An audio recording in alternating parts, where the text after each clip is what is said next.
Hi, I'm Bob Trask, and this is our weekly reset. This is where we come each week to set ourselves up so that the next week will be better than the last one. Just imagine if we did that every week, got a message and an empowerment that made this week better.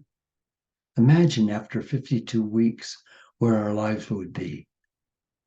Let's start today with a meditation.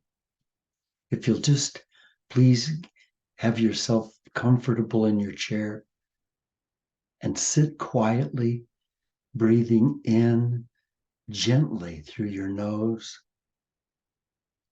And as you breathe in, know that you are breathing pure grace, pure grace. And that grace is flowing into you gently, gently, and carrying oxygen through thousands and thousands of miles of blood vessels and awakening each cell in your body so that it becomes alive. And with all the other cells, they sing in harmony as a great choir, all in absolute ecstasy of being able to serve your body and to serve you. Gently breathing in through your nose, paying attention to the breath. And as you breathe out, know that the blessing that you breathe into the world goes to the sea grasses and the jungles and forests of the world and gives them life, as them exhaling oxygen is giving you life. Each breath then a blessing.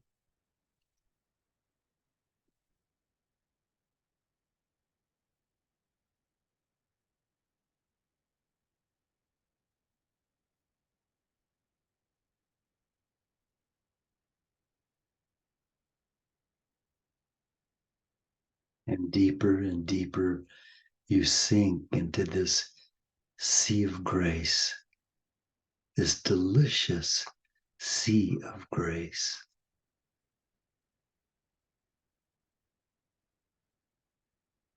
It surrounds you, embraces you. It loves you. It blesses you. It protects you. It sets you free.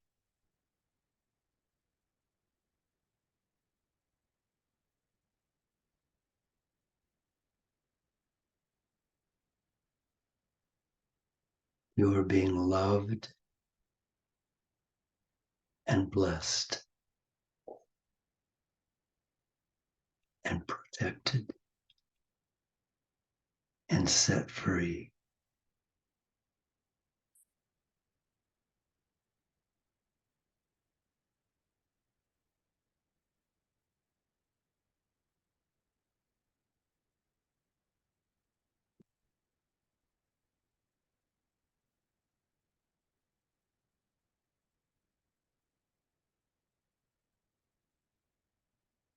Allow yourself to evaporate now.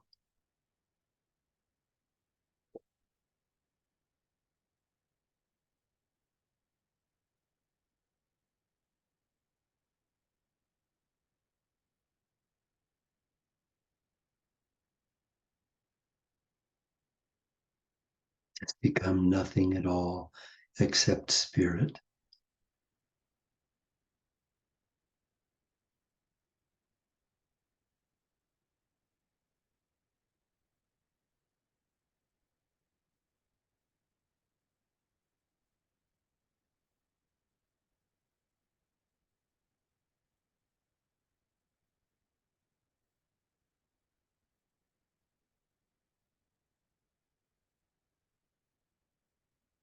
Let go. Just let go now.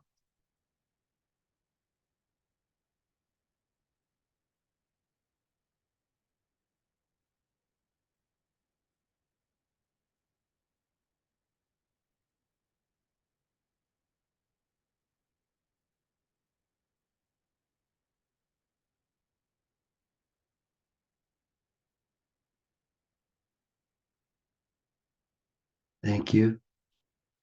Thank you. And when you come back, please bring this self with you. This blessed, beautiful self. Bring this self back.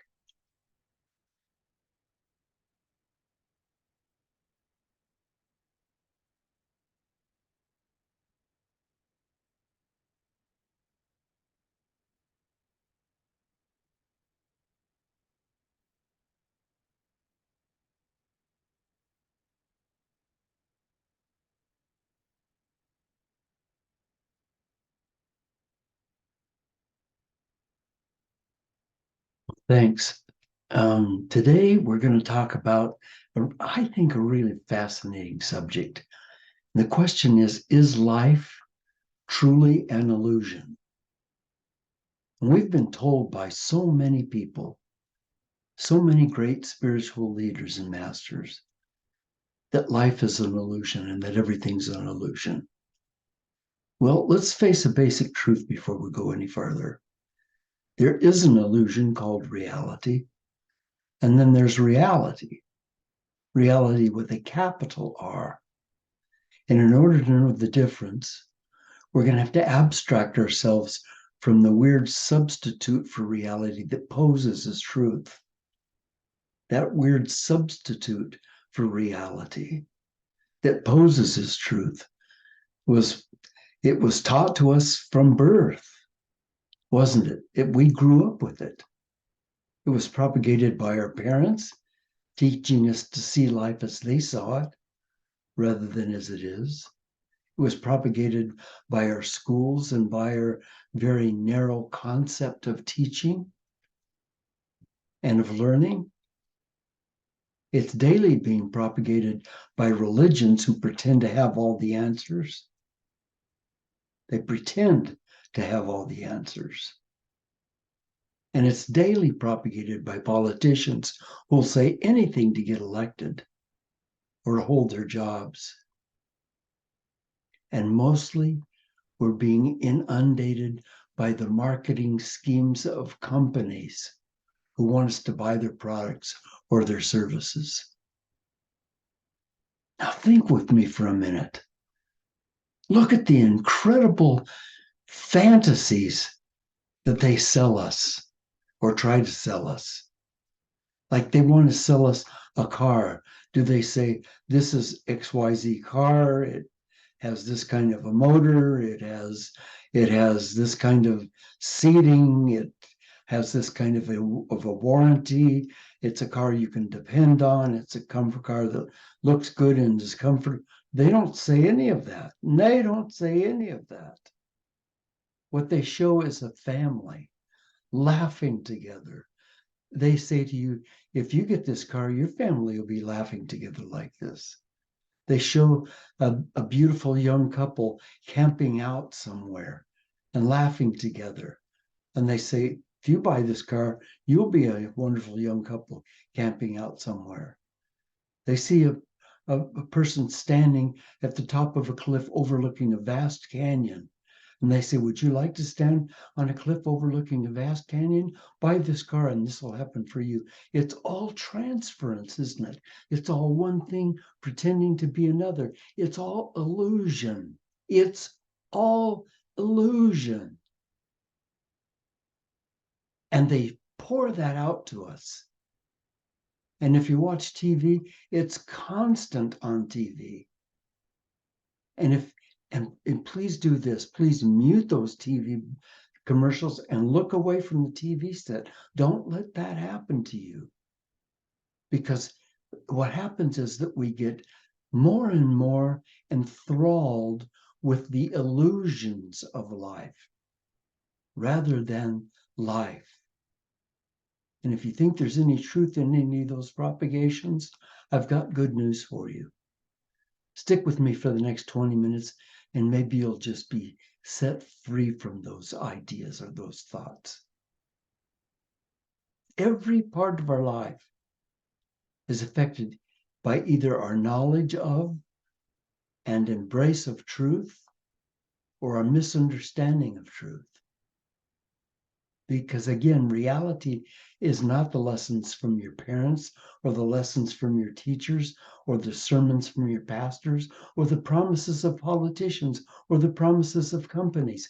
I'm not saying that your parents weren't doing their best, but they were, with very rare exceptions, they were also being misled to believe their beliefs, and to believe illusions.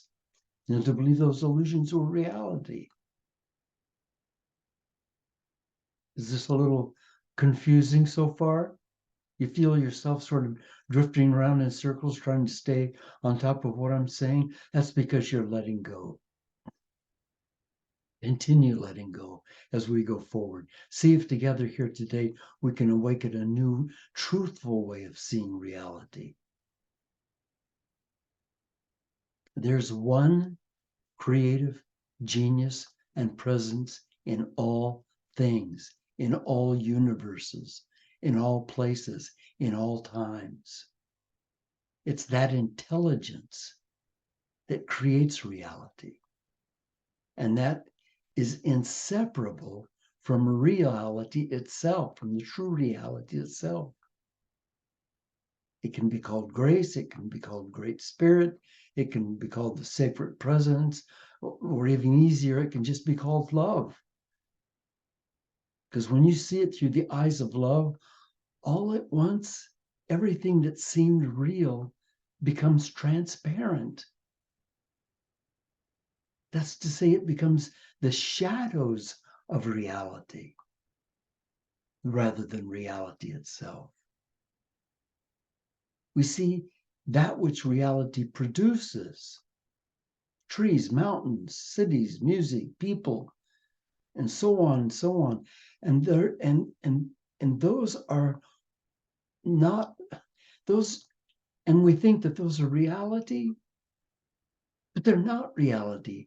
They're illusions. They're the very temporary constructs of true reality, which is love, which is the force of the universe, which is the presence of the universe.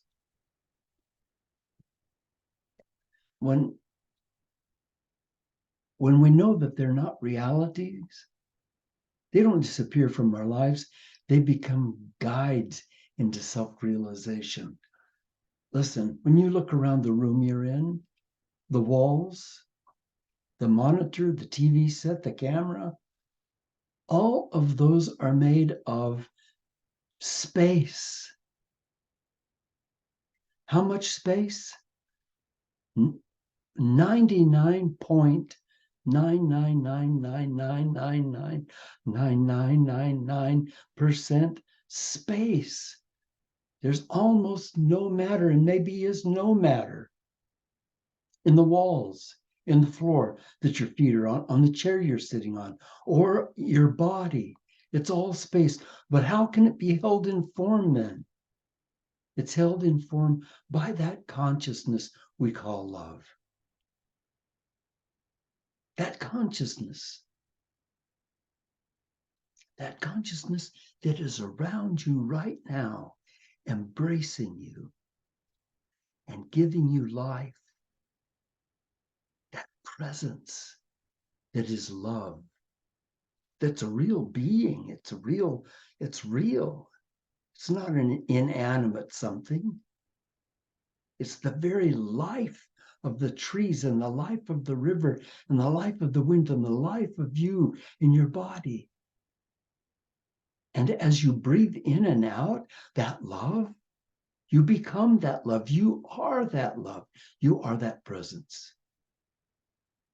And if that's true, then what are we doing hanging on to illusions?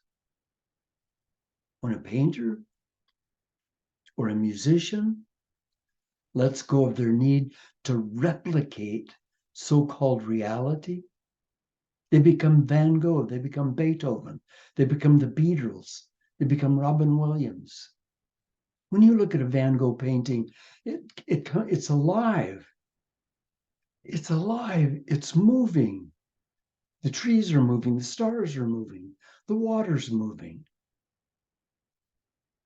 When you listen to Beethoven's music, oh my goodness. The Beatles, pure genius. Robin Williams can just stand, God bless him, he's passed now, but he could just stand flat-footed with no script and just continually bring forth ideas, thoughts, scenarios that didn't exist other than in his imagination. And he was seeing through portals into another reality that wasn't limited by illusions. When we watch the creations of those people, we see through the portals of those illusions too, and we're thrilled to feel new and precious wonders unfolding inside us.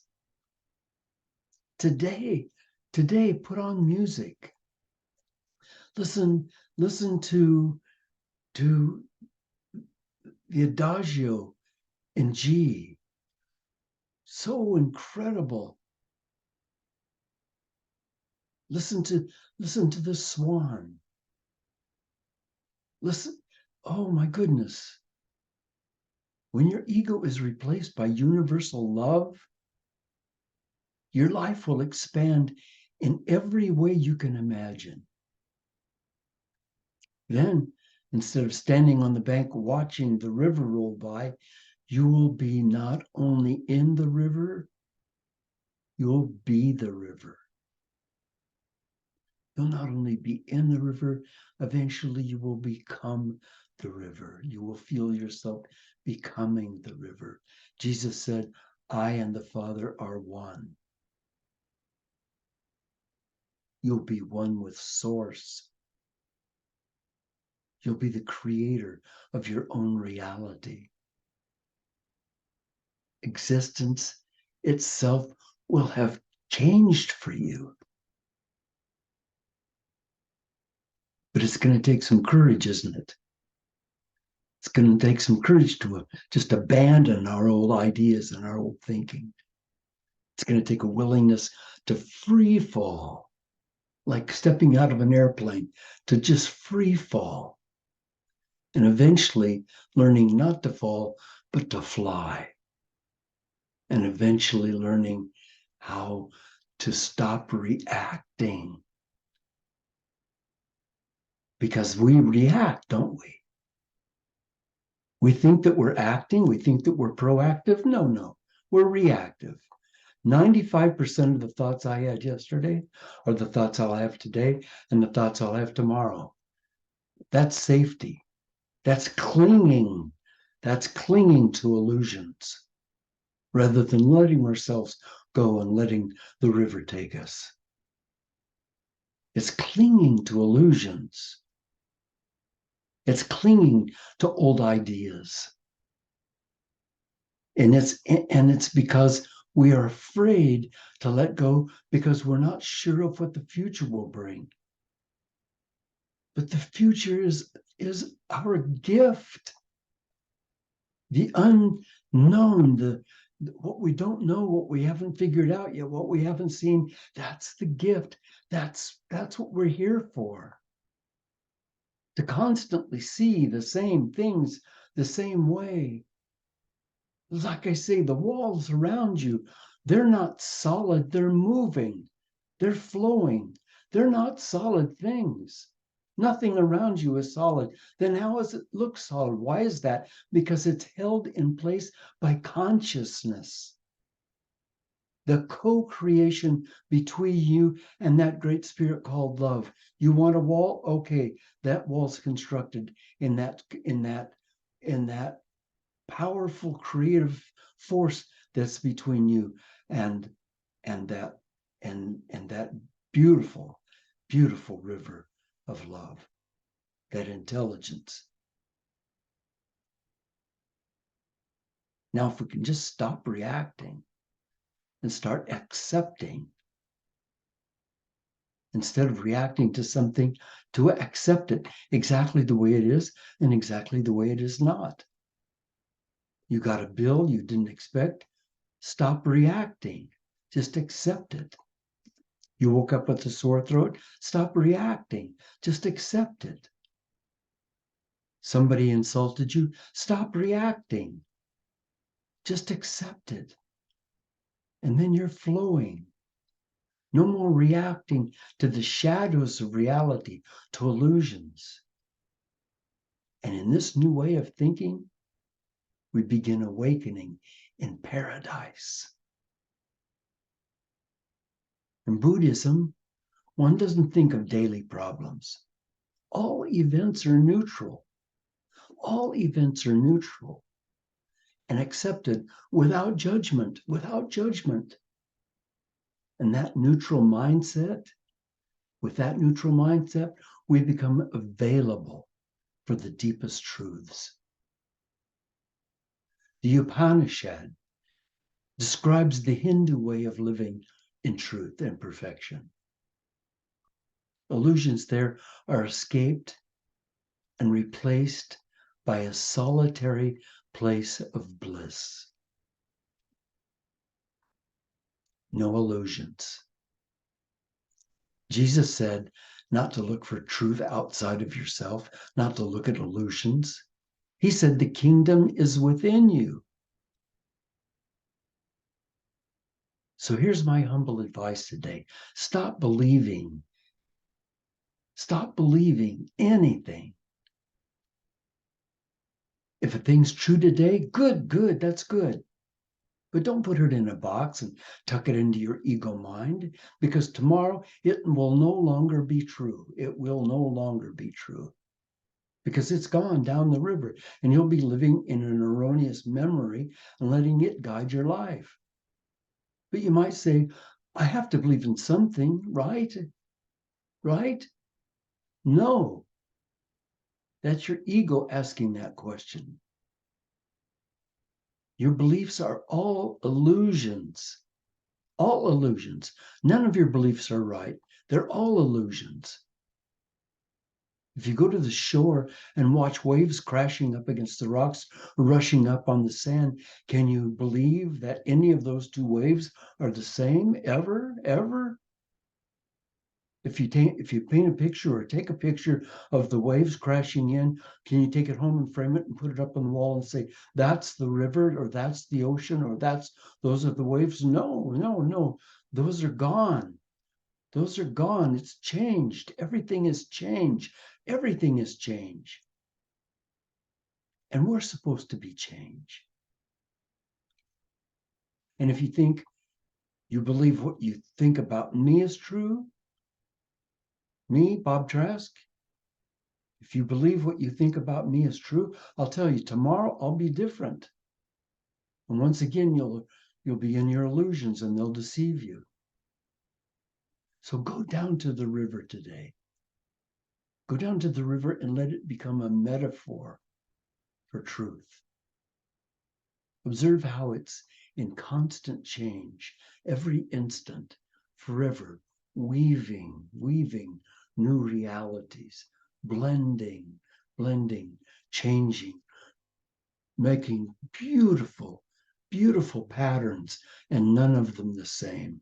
And we are to be change, being beautiful patterns, never any of them the same. So today's topic is life an illusion? Well, unless we're being guided by love, which is a synonym, incidentally, for acceptance of what is, and also a synonym for gratitude for what is, and also a synonym for forgiveness for what is, then we can't help but be living in illusion. Again, unless we're being guided by love, we're living in illusion. So our affirmation this week is this: I'm letting go of my belief in illusions. I am letting go of my beliefs in illusions. I want to say that again slowly, and I want you to say it with me so you'll remember it. I am letting go of my beliefs in illusions. And finally, my dears, here's a reading from Richard Bach's wonderful book, Illusions. Once there lived a village of creatures along the bottom of a great crystal river. The current of the river swept silently over them all, young and old, rich and poor, good and evil. The current going its own way, knowing only its own crystal self. Each creature in its own manner clung tightly to the twigs and rocks of the river bottom, for clinging was their way of life, and resisting the current was what each had been learned and taught from birth. But one creature said at last, "I'm tired of clinging. Though I cannot see it with my eyes, I trust that the current knows where it's going.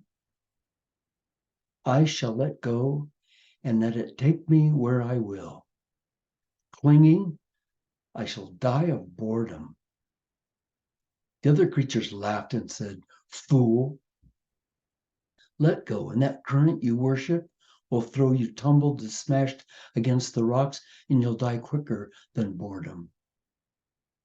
But the one heeded them not, and taking a breath, did let go, and at once was tumbled and smashed by the current across the rocks. Yet in time, as the creature refused to cling again, the current lifted him free from the bottom, and he was bruised and hurt no more. And the creatures downstream, to whom he was a stranger, cried, "See, a miracle! A creature like ourselves, yet he flies. See the Messiah, come to save us all." And the one carried in the current said, "I'm no more a Messiah than you. The river delights to lift us free if only we dare let go. Our true work is this voyage, this adventure." But they cried the more, "Savior," all the while clinging to the rocks. And when they looked again, he was gone, and they were left alone, making legends of a Savior. So I ask you today, please let yourself go. Please let yourself be who you came here to be. Just let the illusions go. Just let them go. You don't need them. You don't need them. And every single day when you look at something and you say, "This is temporary, this is an illusion," and you refuse to look at TV's commercials, and you refuse to let other things change you and pull you around, then you become who you really came here to be.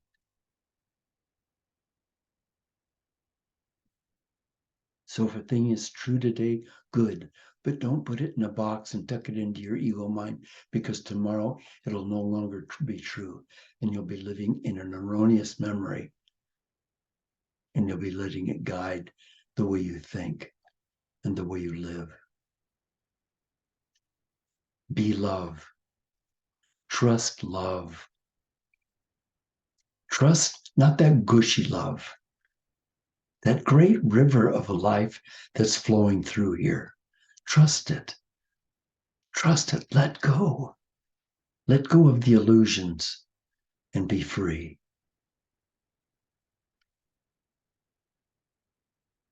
Thank you for being with me today. Thank you.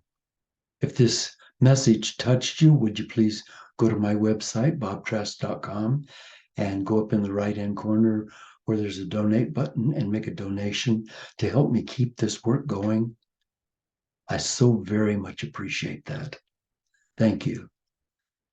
Now, for the next half hour, we're going to be having some sharing and some conversations about this message. And if you'd like to join us, we'd just love that. But if you're in a hurry and you've got to go, then I understand that. So go with my love and my blessings, and I'll see you next week.